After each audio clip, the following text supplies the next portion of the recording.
Hello RBC మహిళా ప్రేక్షకులకి స్వాగతం. చాలా మటుకు ఇంట్లో ఉండే ఆడవాళ్ళు మేమేం చేయగలుగుతాం, మేమేం చేయలేం కదా అని అనుకుంటారు. కానీ మగవాళ్ళు ఏం చెప్తారంటే మీరు షాపింగ్లు చేయకుండా మీరు తెచ్చిన డబ్బుని కొంతవరకు సేవ్ చేయండి అమ్మా, చాలు, అదే పెద్ద హెల్ప్ మాకు అని అంటుంటారు. కానీ ఆ సేవింగ్స్ ఎలా చేయాలి, నిజంగానే అంత హెల్ప్ అవుతుందా, మనం చేయడం వల్ల యూజ్ అవుతుందా అనేది మనం ఆలోచిస్తూ ఉంటాం. అసలు నిజంగా ఎలా పొదుపు చేయాలి తెలుసుకుందాం. ప్రస్తుతం మనతో పాటు అనుష వినేత గారు ఉన్నారు. హలో అనుష గారు, నమస్తే. నమస్తే. సో ఇది ఎవర్ ఎండింగ్ అని చెప్పాలి, ఎవర్ ట్రెండింగ్ అని చెప్పాలి ఈ టాపిక్ అయితే.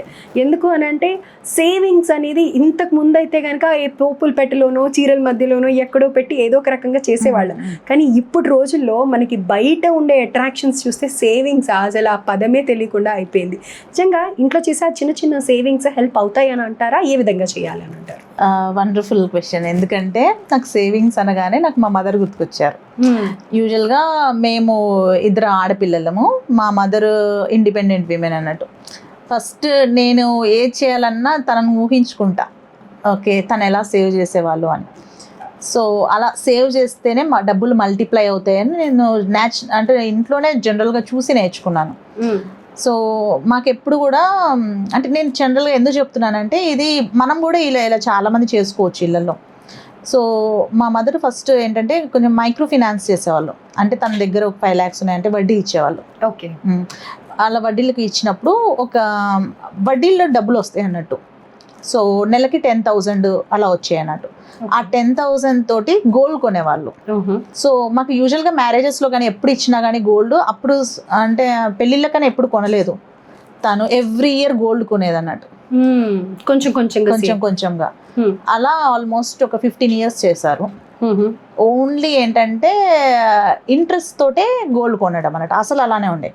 సో ఆ మెయిన్ మనీ తోటి మా మ్యారేజ్ చేస్తే మాకు ఈ ఏదైతే ఉంటుందో ఇంట్రెస్ట్ ఉండే కదా, ఆ ఇంట్రెస్ట్ని మాకు గోల్డ్గా మ్యారేజ్కి గిఫ్ట్గా ఇచ్చారు. మా సిస్టర్కి నాకు కలిపి ఒక 1 kg ఇచ్చారు. సో ఇది ఏంటంటే ఇక్కడ ఫస్ట్ మనం ఆగిపోయేది ఏంటంటే గోల్డ్ కొనాలి అంటే అప్పుడైనా ఇప్పటికైనా ఉండే పరిస్థితులు బట్టి గోల్డ్ ప్రైస్ అనేది ఎప్పుడు అందనట్టే ఉంటుంది. అది ఇన్వెస్ట్ చేయాలి అంటే ఒకటేసారి అని అనుకుంటాం. కానీ మీరు చెప్పే దాంట్లో చాలా కొద్దిగా ఆడే పర్చేస్ చేస్తుంటారు కదా, అలా కూడా చేయొచ్చు అనేది మీరు చెప్తున్నారు. కొద్దిగా అప్పుడప్పుడు 20 grams అట్లా. లక్కీ ఏమైందంటే అప్పుడు తను కొన్నప్పుడు 4,000 ఏదైతే ఉంటుందో తులం, ఇవాళ వచ్చేసి ఆల్మోస్ట్ 1.5 lakh ఉంది తులం. అంటే ఆలోచించండి, అంటే ఏ టైంకి అది కష్టం. ఇవాళ 1.5 lakh ఉంది అని మనకు అనిపిస్తుంది. అప్పుడు మరి తన శాలరీ వచ్చేసి ఆల్మోస్ట్ 1,000 rupees ఎంత ఉండేది. ఓకేనా.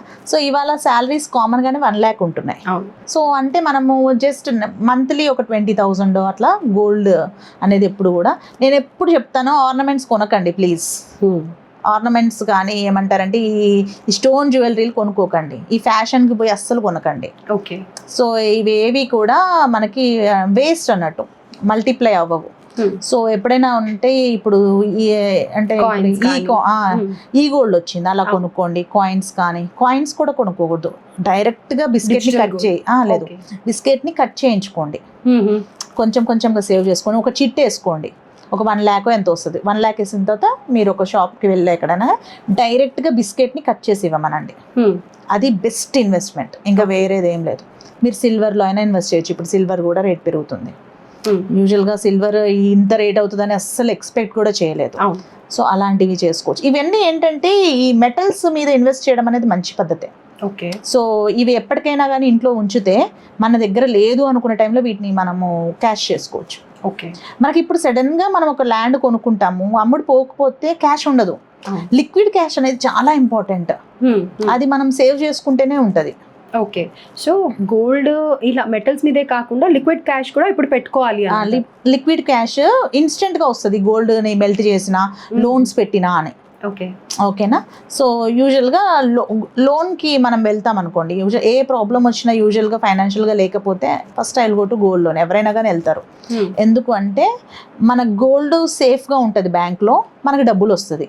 మళ్ళీ మనకి డబ్బులు వచ్చిన తర్వాత వాటిని విడిపించుకొని క్యాష్ని ఇన్స్టెంట్గా తెచ్చుకోవచ్చు అన్నట్టు. సో అలా చేసుకోవచ్చు. అండ్ స్పెషల్లీ ఏంటంటే ఎక్కువగా ఆలోచించండి, ఇంపల్సివ్ షాపింగ్ తగ్గించండి, మీ దగ్గర డబ్బులు ఉంటాయి. ఓకే. ఇప్పుడు ఏదైనా కొనుక్కోవాలంటే ఆన్లైన్లో ఎక్కువగా కూడా మనము ఇలా క్లిక్ చేసేస్తే ఇంటికి వచ్చేస్తుంది. సో ఒకసారి క్లిక్ చేసే బదులు దాన్ని పోస్ట్పోన్ చేయండి. మనం చాలాసార్లు ఏం చేస్తాం అంటే మంచి పనులు ఉన్నాయి అనుకోండి, ఏదైనా కోర్స్ చేద్దాం అంటే పోస్ట్ పోన్ చేస్తాం, ఏదైనా నగ కొనుక్కుందాం, చీర కొనుక్కుందాం అంటే వెంటనే కొనుక్కుంటాం, ఎందుకంటే అది ఇన్స్టెంట్ ప్లెజర్ ఇస్తుంది.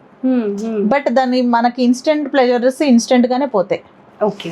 సో కాబట్టి ఇన్స్టెంట్ గా కూడా మనము ఏమైనా క్లిక్ చేయాలి కొనుక్కోవాలనిపించినప్పుడు 1 month పోస్ట్ పోన్ చేయండి. ఓకే. 1 month తర్వాత కూడా మీకు ఇంట్రెస్ట్ ఉంది అంటే అప్పుడు ఆలోచించవచ్చు. సో 1 month తర్వాత 50% ఇంట్రెస్ట్ తగ్గిపోతుంది. ఎందుకు తెలుసా? చెప్పండి, గెస్ చేయండి. అమ్మాయే కదా మీరు కూడా. ఎందుకంటే అది అవసరం ఉండదు, ఇంకెందుకులే అని అనేసి అని అనుకుంటా. ఫస్ట్ థింగ్ ఒకటి ఏంటంటే దాని అవసరం అంత లేదు అనేది మనకి ఒక రీక్యాప్ అవుతుంది. సెకండ్ థింగ్ ఏంటంటే కొత్త మోడల్స్ వస్తాయి. Okay, right. కొత్త మోడల్స్ వస్తాయి మార్కెట్లో కూడా.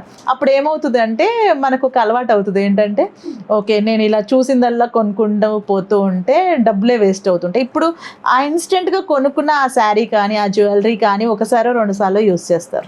మీరు ఏదైనా బట్టలు కానీ ఏవైనా కొనుక్కుంటే మినిమం 10 to 15 times కనుక ఆ ఇయర్ యూజ్ చేయకపోతే అది వేస్ట్, అది స్క్రాప్. మీ ఇంట్లో మీరు కొనుక్కున్న స్క్రాప్ అన్నట్టు. అయితే స్క్రాప్ కొనుక్కుంటున్నాం, అలానే చేస్తున్నాం. అంటే ఆ స్క్రాప్ లాగా కొనుక్కొని దాచుకుంటున్నారు, అది ఇంట్లో ఒక మూల స్టోర్ అవుతుంది. సో ఆ స్టోర్డ్ ఎనర్జీ మంచిది కాదు ఎప్పుడు. ఓకే. ఓకే. మళ్ళీ మనం ఎనర్జీస్ లోకి హీలింగ్ లో చూసుకుంటే మూటలు మూటలు మూటలు మూటలు బట్టలు ఉంటాయి కదా ఇంట్లో, ఒక పేరుస్తూ ఉంటాం చూసారా, అవన్నీ మన నెత్తి మీద బ్లాక్స్ అవుతాయి, అవే భారం అయిపోతుంది అన్నట్టు. సో మన ఇంట్లోకి ఒకటి కొత్త శారీ వచ్చిందంటే మళ్ళీ ఇంకొకటి బయట పంపించాలి, పంపించకుండా స్టోర్ చేస్తుంటే అది నెగిటివ్ ఎనర్జీ అవుతుంది. ఓకే. సో కాబట్టి మనం ఇలా అనవసరంగా ఖర్చులు అనేది తగ్గిస్తే మన దగ్గర ఎంతో కొంత సేవింగ్ ఉంటుంది. అండ్ ఇలా ఆలోచించుకుంటూ పోతూ ఉంటే మీరు ఒక్కసారి లిస్ట్ చేసుకోండి. Accountability is always good. మనకి ఎప్పుడైతే మన ఖర్చులన్నీ రాస్తే ఒక మంత్లో కానీ మనం ఎక్కువైనా కానీ ఆ ఇయర్లో చేసిన ఖర్చులన్నీ రాస్తే ఏమవుతుందంటే ఎక్కడ మన అన్నెసెసరీ పర్చేస్ అనేది తెలుస్తుంది. మనం లిస్ట్ చేయకపోతే ఏదో ఒకటి కొనేసుకుంటూ ఉంటాం.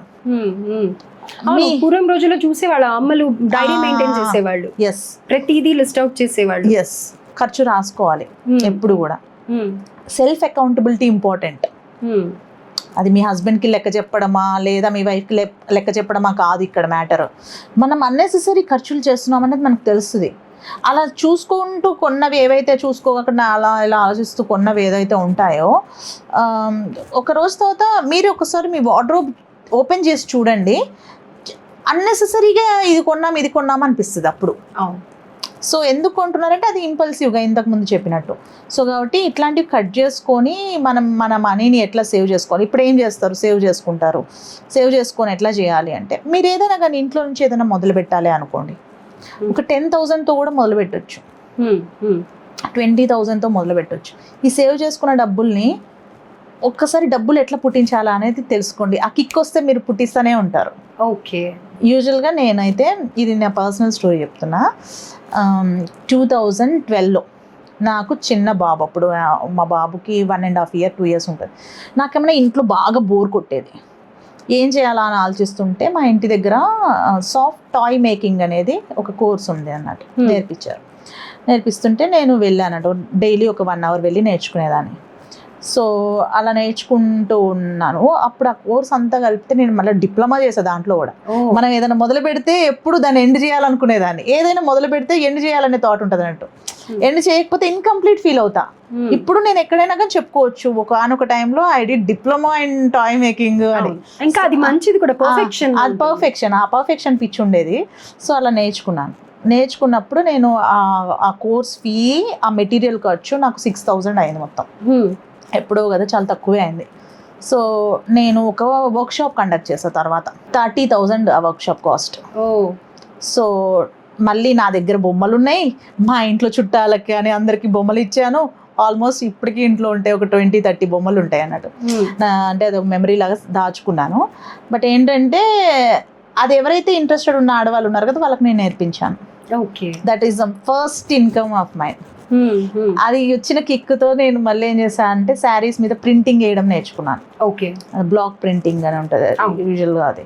సో నా దగ్గర బ్లాక్స్ కూడా ఉన్నాయి. నేను ఏంటంటే దాని మీద రీసెర్చ్ చేయడం, ఎక్కడ దొరుకుతాయి బ్లాక్స్ అని. సో నాకు చెప్పిన వాళ్ళందరూ ఏం చెప్పారంటే ఎక్కడో బాంబే చెప్పారు, అక్కడ చెప్పారు, ఇక్కడ చెప్పారు. నాకు నేర్పించిన ఆవిడని అడిగాను ఎక్కడ కొన్నారు మీరు అంటే ఎక్కడెక్కడో చెప్పింది. నేను మళ్ళీ గూగుల్లో సెర్చ్ చేసి అప్పుడు 2012లో గూగుల్లో సెర్చ్ చేసి బాగా చూస్తుంటే ఈ మన హైదరాబాద్ శిల్పారామంలో 2 బ్రదర్స్ ఆర్టికల్ పడింది. ఓకే, వాళ్ళు పెడన్లో ఉంటారు, వాళ్ళు ఇంటర్నేషనల్ గా కూడా సప్లై చేస్తారు అని చెప్పి. పెడన్ అంటే బందర్ దగ్గర మచిలీపట్నం. ఓకే, అది తీరా చూస్తే మా అత్తగారి వాళ్ళ పుట్టిల్లు. ఓకే, పక్కనే ఉండి కూడా పక్కనే ఉంది. సో నేను మా అత్తగారు ఊరు వెళ్ళి అక్కడికి వెళ్ళి మళ్ళీ ఒక 10,000 పెట్టి బ్లాక్స్ కొనుక్కున్నా. దీని నుంచి నేను ఏమి ఇన్కమ్ చేయలేదు, బట్ ఆ శారీస్ కానీ ఏదైనా చూస్తే అది ఒక ఎమోషన్, అది ఒక స్కిల్ పెరిగింది. నేను చేయడం, ఫోకస్డ్ గా ఉండడం ఉపయోగపడుతుంది. ఉపయోగపడుతుందా లేకపోతే నాకు ఒక ఎంగేజ్మెంట్ జరిగింది.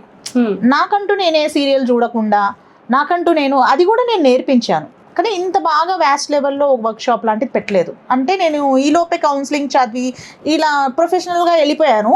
లేకపోతే నాకు దీని మీదనే ఒక బొటిక్ పెట్టి అంటే ఓన్ మ్యానుఫ్యాక్చరింగ్ యూనిట్ చేయాలనే ఒక థాట్ కూడా వచ్చింది అప్పుడు నాకు. సో ఇలా చేయడం వల్లే కదా వచ్చింది. అంటే ఒక స్టెప్ మనం బయట పెడితే నేను ఎప్పుడు అలా నా మీద నేను అంటే చిన్నవైనా నేర్చుకోవడానికి ఇంట్రెస్ట్ చూపించాను. నెయిల్ ఆర్ట్స్ వేసేదాన్ని, నెయిల్ ఆర్ట్స్ కాంపిటీషన్స్లో పార్టిసిపేట్ చేశాను. ఒకసారి 3rd ప్రైజ్ వచ్చింది. ఇట్స్ అన్ని డబ్బుతో చూసుకోకూడదు, కొన్ని మనలో కిక్కుని తెస్తాయి. Got it. సో అట్లా చాలా చాలా ఇన్వాల్వ్ అయిన తర్వాత ఓకే ఇది నాకు అంటే this is not I have to do, ఇది నేను చేయకూడదు, అంటే నేను ఇక్కడితో నన్ను నేను లిమిట్ చేయకూడదు, నేను నెక్స్ట్ లెవెల్కి వెళ్ళాలి అని మళ్ళీ చదువుకొని మళ్ళీ ప్రొఫెషనల్గా కౌన్సిలింగ్ కోర్స్ చేసి ఇట్లా నేను మళ్ళీ కౌన్సిలింగ్ సైకాలజీ చేసి అట్లా అలా అలా అలా మళ్ళీ ఏవో చేసుకుంటే ఇక్కడ దాకా అలా అయిపోయింది అన్నట్టు. అలా నేను సేవ్ చేసుకున్న డబ్బులనే యూస్ చేశాను ఎప్పుడు నా అంటే ఇలా స్కిల్ పెంచుకోవడానికి. ఓకే. సో మనం ఎప్పుడు డబ్బుల్ని పుట్టించాలనే థాట్ వస్తే మనం రియల్గా ఇంకా ఇంట్లో ఎవరిని అడగకుండానే 100,000 తీసి ఇస్తూ ఉంటాం. మీరు నమ్ముతారో లేదో నిజం, మా హస్బెండ్కి నేను ఇచ్చానే కానీ నేను తీసుకోలేదు ఈ రోజు వరకు. ఓకే. ఎప్పుడైనా ఏదైనా సిచ్యువేషన్లో. సో అంటే విమెన్ ఒక్కసారి తనని తను ఇంప్రూవ్ చేసుకోవాలి అని అనుకుంటే డబ్బులు వస్తాయి, పేరు వస్తుంది, ఇంకా అన్నీ వచ్చేస్తాయి. ఓకే. మనకు ఆలోచన ఉండాలి, ఆ సేవింగ్ మైండ్ సెట్, మనల్ని ఇంప్రూవ్ చేసుకోవాలనే మైండ్ సెట్లోకి వెళ్తే డబ్బుల్ని పుట్టిస్తాం సేవ్ చేసుకున్న డబ్బులతోటే. రైట్. సో సేవింగ్ అనేది ఏదో ఊరికే ఆ 10 రూపాయలు 100 రూపాయలు దాచిపెడుతున్నాం అనేది కాదు, కానీ దాంతో ఇంకా మనది మనం ఇంప్రూవ్ చేసుకొని నెక్స్ట్ లెవెల్కి వెళ్ళే ఆపర్చునిటీ అనేది కూడా దొరుకుతుంది అని అంటారు. రైట్. థ్యాంక్ యూ అండి, థ్యాంక్ యూ సో మచ్.